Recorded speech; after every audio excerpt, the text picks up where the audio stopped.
Panahon ng pagkakataon, maibabalik bang kahapon?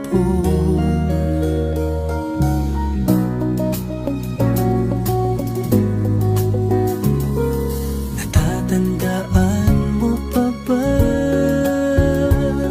nang tayong dalawa ay unang nakita? Panahon ng kamusmusan,